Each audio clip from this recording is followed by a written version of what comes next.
The main raid boss of the Cyber Sleuth video game is here, where we got the all-new Eaters deck to talk about. The Eater archetype includes white Digimon cards that stem from your Digi Egg card, which is Mother Eater. The idea is to tuck as many Digivolution cards underneath your Mother Eater as much as possible so that it can reduce your play cost of all your other Eaters. Sounds very similar to the Mother D Reaper deck as well, which we're most familiar with from before. Eventually, once you rack up 10 or more sources underneath Mother Eater, you can play the other 3 Mother Eaters within the Digivolution cards out, and all of them will have 16k DP, and you get to delete one of your opponent's Digimon for each of them that are played. It also includes the unique gimmick of allowing you to play up to 50 copies of the species form, which we have seen before from other decks. Eaters have a control playstyle that aims to survive in the game for as long as possible until you can reach the point to play out your Mother Eaters. And once you do, you want to attack into your opponent's security with massive DP along with Alliance to increase your damage output in order to win your games. And with that, let's begin talking about the build that I've been working on, starting with the Digi Egg cards, which you certainly need to have the 4 copies of Mother Eater.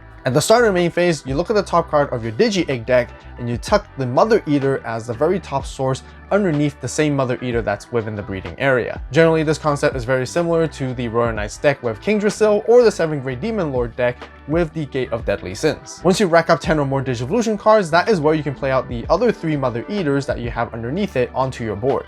Now, one really important thing to keep in mind, the ability to tuck your Mother Eater as a very top source is an optional effect, meaning you don't necessarily have to do that at the start of your main phase every time. The reason why this is important is because there's a little tip that you can use so that you don't tuck your last Mother Eater source underneath it, so that you can actually reuse them once you play them out and then continue to cycle them infinitely non-stop. If you're still confused on how that exactly works, I'll clarify more on the tips and tricks that you can pull off by utilizing this in the combo section. As long as you have 1 Mother Eater in the breeding area, all your other Mother Eaters in the battle area have 16k DP, and whenever a Mother Eater is played, you can instantly delete one of your opponent's Digimon. Its inherent effect is intended to be used within the breeding area, so that whenever of your Eater trait Digimon would leave the battle area, you get to tuck them underneath to rack up more sources. One of the key important things to keep in mind with this effect is that it has the wording of wood, meaning it is immediate. This will allow you to tuck your Eater trait Digimon underneath your Mother, meaning it would have never entered the trash to begin with.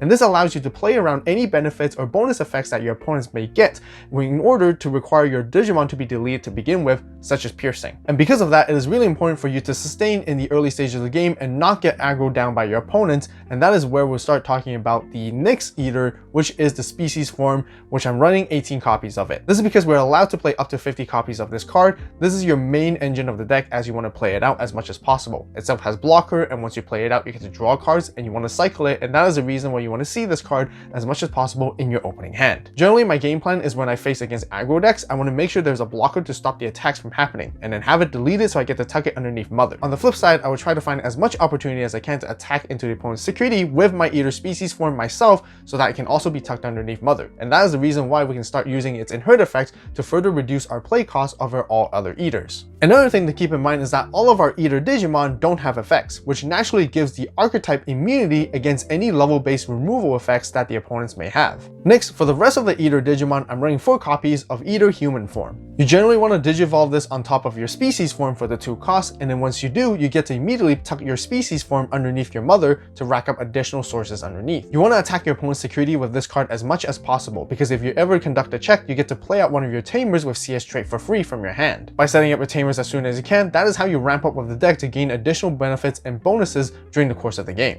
Otherwise, its inherent effect is exactly the same as species form, which helps you reduce your play cost of your Eaters. The nice thing with these cost reduction effects is that you can stack them in any way you like, as each of them are individually Yume effects. Therefore, there are times that you can reduce your play cost of 2 bodies per turn, or you can choose how many of the cost reduction effects you would like to use in order to manipulate through the memory gauge. Next, I'm running 4 copies of Eater Adam, and there's 2 ways to get into this card. One, you either hard play for 8 costs, or you can Digivolve for 4 costs on top of Arata Sonata. Itself has security attack +1, which is your main damage dealer in the mid stage of the game. When you play or Digivolve into this card, you get to delete one of your opponent's Digimon with 7 play costs or less. If you don't have an Arata Sonata set up in the board to begin with, don't worry, you can use a cost reduction to play out this card, and then you get to tuck a Arata Sonata from your hand or trash for free underneath it. By doing so, you can also further redirect attacks with the inherent effect alongside with it, and if Eater Adam would leave the battle area, you get to play out your Arata Sonata from underneath the sources for free.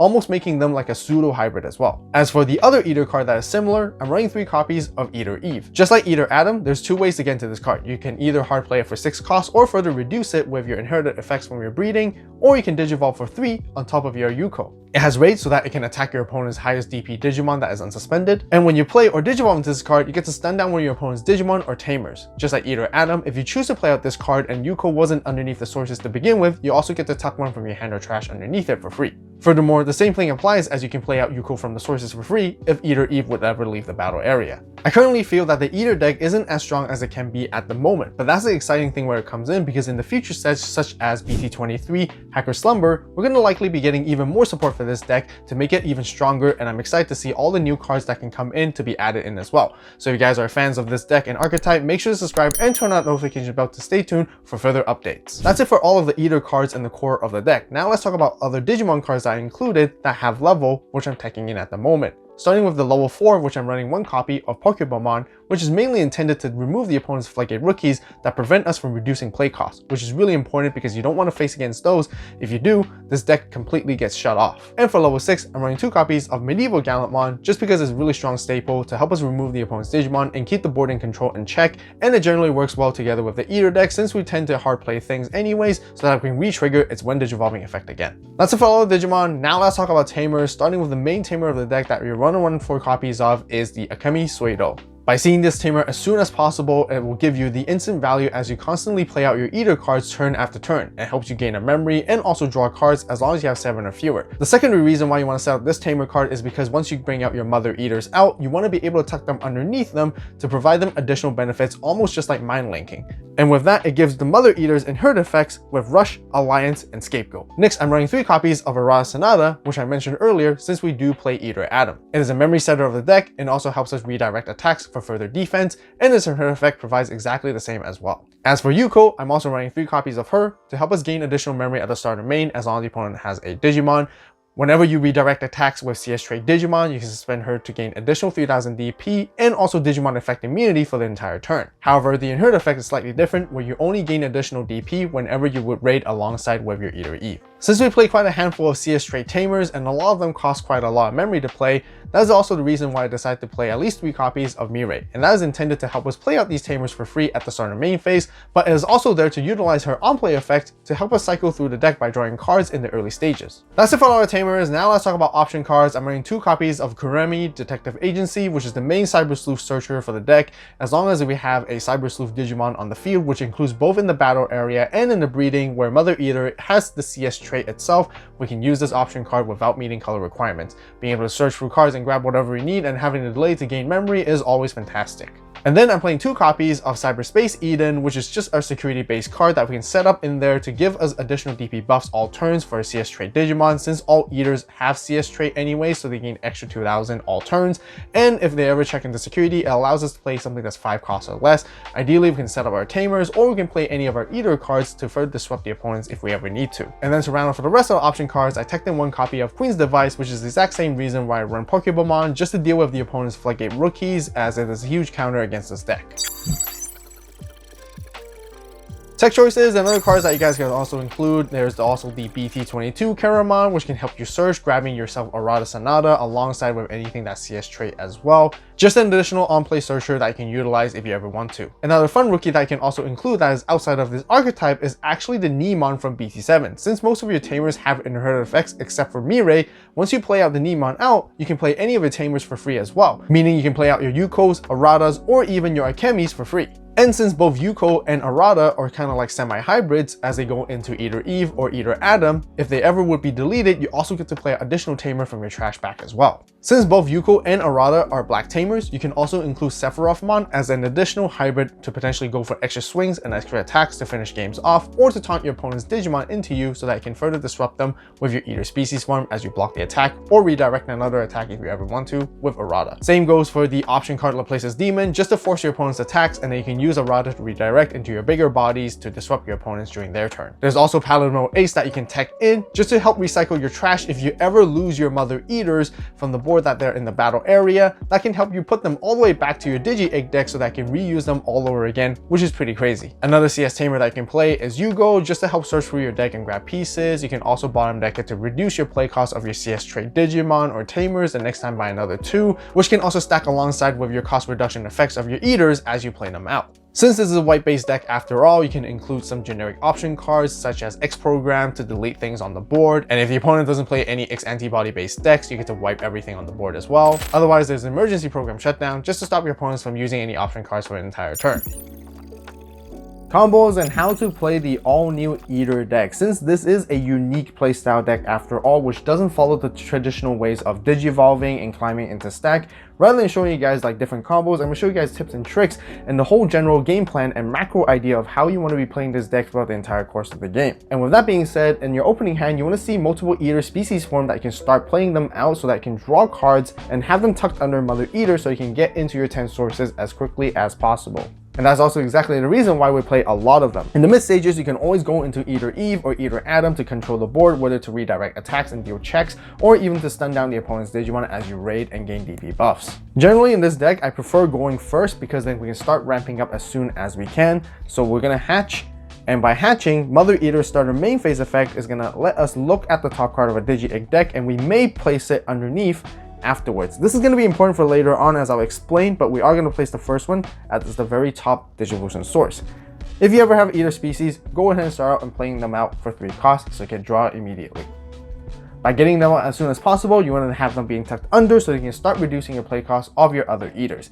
For the next part, this is where matchup knowledge comes in. Depending if your opponent plays aggressive style based decks and they try to attack you early stages in the game, this is where you want to make sure you have Eater species form as a blocker to stop their attacks and have it deleted, and it would leave the battle area. This is where you use the inherit effect once per turn to tuck it underneath Mother Eater. Alternatively, let's just say your opponent is playing a rather slower deck that requires setup. This is where I would consider using the Eaters to chip away at the opponent's security, have them get deleted, and then do the same thing. Once the opponent passes the turn back to you, once again, use Mother Eater starter main to look at the top egg, and then place it as the top source. And just like before, this time I want to set up a Mirai, passing them to 2 to draw cards and all that. And then once they pass us back to here again, this is at the starter main, we're going to look at the top egg right here.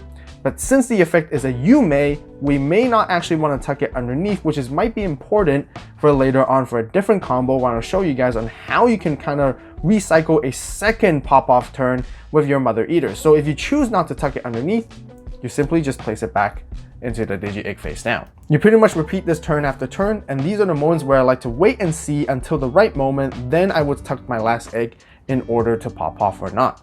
Anyways, at the starter main, this is where we get to bottom deck the Mirai, so that we can play out the most important Tamer, which is Akemi Suedo, which is also another card that helps us ramp up eventually to gain additional value and memory and draw cards and keeping our hand size healthy. At some point, you want to have at least 2 memory with a Eater species form present on the board already, because then we're going to Digivolve into human form for the 2 costs, and with his when Digivolving effect, we'll get to tuck in the source right away underneath it. With that, we want to go ahead and try to attack the opponent's security as much as we can, and when we successfully conduct the check, this is where we can start playing out our secondary Tamers or another Akemi Suedo if we have. We want to set up as many of those as possible, play out Arata or play out Yuko so that we can gain constant value turn after turn. If the opponent tries to remove our human form, that is totally fine because we always get to tuck it underneath there as well. Another thing to keep in mind during the course of the game is that I mentioned of how you want to put your sources to the very top with your Digi Egg or not. It is important because that means you only have 2 instances per turn to tuck sources underneath with Mother Eater. So that's something you gotta have to evaluate during the course of the game and just make decisions based on your knowledge. But let's just say the opponent passes us to 3, we'll start at 3 memory right here. Let's play out another Eater for completely free, reducing the play cost by 3, suspending Akemi to gain 1, and we get to draw 1. Since we have 4 memory, this is where we can choose to Digivolve into Eater Adam for 4 costs on top of Arata Sonata, deleting something with play cost 7 or less, and continue to start attacking the opponent's security to deal chunk damage as it has security attack +1. Or we can also choose to redirect attacks with his inherent effect as well during the opponent's turn. If the opponent doesn't deal with Eater Adam, we're going to continuously attack with it as much as we can to deal chunk damage in order to win before we even necessarily need to pop off with Mother Eater. If they ever do so, and if Eater Adam would leave the battle area, this is where we get to play out the Arata Sonata from underneath it and then tuck it underneath Mother as well, racking up additional sources. Aside from just digivolving Eater Atom on top of Errata, if you ever had Errata in the trash or in your hand, if you start your turn at whatever memory, with Eater Species form, let's just say we're at 1, we can always hard play the Eater Atom out for reduced cost of 1, 2, 3, 4. So we'll pay 4 memory right here, and then with its on-play effect, we get to tuck the Errata Sonata from hand or trash underneath it instantly, which is almost like playing it, and then we also get to suspend the Akemi to gain a memory back.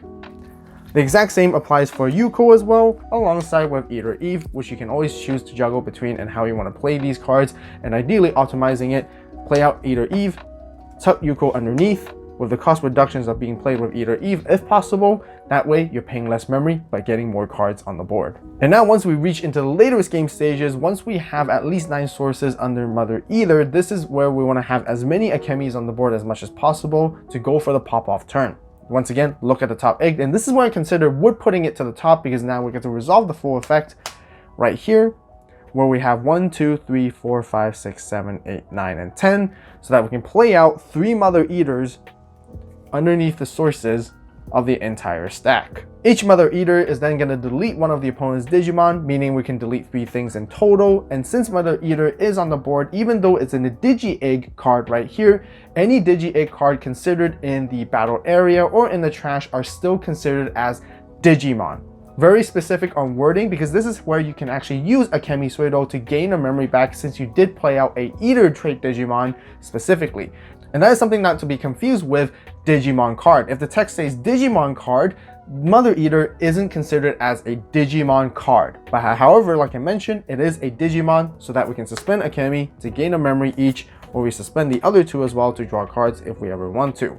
Once by doing that, we get to gain additional memory there, and this is where we want to start tucking the Akemi Suido with its main effect underneath our Mother Eaters, almost like mind linking them. And what this is going to do is it's going to give them the inherited effects of Rush, Alliance, and Scapegoat. In this case, since all 3 Mother Eaters can attack, we can also choose to play out more Eater trait Digimon with the cost reduction here, where we get to reduce it by 3, and then we get to play this out for free. We also get to play out another one. One of the other tips to mention is that each and individual cost reduction is a you may effect, so if you ever want to pass your opponent to a certain memory, so that you don't want to give them more, you can always choose to use, say you have these 2 left only, and you only want to pass your opponent to 1, you can only use 1 cost reduction instead to pay the 2 to play out this Eater species form, so that you don't end up using the other one, which you can always pick and choose 1 at a time to play around the memory gauge. But anyways, once you play out these Eaters out here, let's just say you are now at 2 memory after playing out this Eater as well, or let's just say at 3, this is where you can start alliancing with attacks. Swing with your Mother Eater, suspend the Eater species form to go for 2 checks. Because of Mother Eater here in the breeding, it gives all of the Mother Eaters on the board 16k DP, so 17k 2 checks to maximize your damage output. Do it again, Alliance 2 checks, and if your opponent has 4 security to begin with, if you chipped away at the early stages of the game, they should be at 0. This Mother Eater can finish them off if you want to, or continue to launch a barrage of attacks into your opponent's security. And now for the other tip, which I mentioned throughout the entire course of the video, of why not necessarily putting your final Mother Eater into your stack, is because once you have the 10 sources right here, I can show you some neat tricks that you can execute with it. Either way, we're going to go for it at the starter main. We're going to put it here, but we're going to put it back just like before. But still here, we can actually play as many Mother Eaters as possible. Although it says 3, but in Digimon, we're allowed to try to resolve as much as we can off this effect right there. So that means we can actually still play out the 2 Mother Eaters once there's 10 sources here. Once we use their on-play effects to delete up to 2 things, we suspend the Akemi Suido, which I mentioned earlier as well, to gain additional memory, and then we can start tucking them in. Just like before, it's going to have Rush and Alliance, so if we can reduce our play cost to play out some species forms if we want to, and then we can go Alliance for checks and so on and deal damage. Now, once we pass the opponent to the memory, and when it comes back to us at 1, this is where you'll go for the last egg to put it at the very top source. Because during this moment, if the Mother Eaters here aren't removed from the opponents just yet, and if you are going to try to attack once again, if they are going to be removed, this is where you can use the inherited effect here to retuck the Mother back in. And let's just say you attack, your opponent uses some kind of ace, or one's going to bomb, or blocks, or whatever. Now this is another inheritable to tuck in another one. And then eventually, in the other next turn of the game comes back, you can play out the 3 Mother Eaters back out like here, doing a second pop off. But of course, once you do the second pop off, you do end up playing 3 Mother Eaters, where you have to play as many as you can up to that 3. You can't choose to play 1 or 2, but that's the only reason why in the prior turn or the prior sequence, I decided not to hatch the last egg, so then we can play the 2 out first, and that way now we have more Mother Eaters once again to go off and start attacking if we want to delete more things, or whether to control the board and whatnot. I will admit that it's very rare that you can achieve to this game state just because of how fast the game paces are nowadays, but if you ever reach that kind of level, or if the Eater archetype ever gets enough support where it can stabilize until that happens, this can become a huge value play to go for even more massive attacks to ensure that you win your games. Draconic Blade is now live on the AVAULT Store, which is one of the most epic drops I ever released, and the first 50 people to order the full collection will get an exclusive memory marker during this time only. As always, thank you guys so much for watching. You guys have a great day, great night, wherever you are. See you next video, and this is AVAULT signing out.